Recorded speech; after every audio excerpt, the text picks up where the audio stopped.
So ayan, ready po ang ating napapanahong ulam.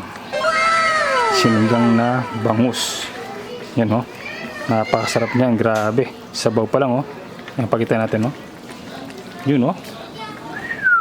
Ihanda mo ng sausawan yung siling may almoranas. Yun, sarap, isabay yun. Panalong panalo po, oh.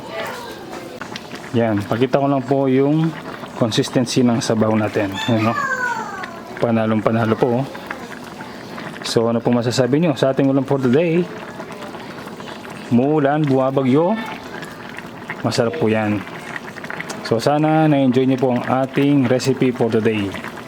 So ingat po lagi, like, subscribe at i-share ang aming mga video. Maraming salamat po sa inyong mga comment at pag-like sa aming mga video. Salamat po. Ingat po lagi. God bless.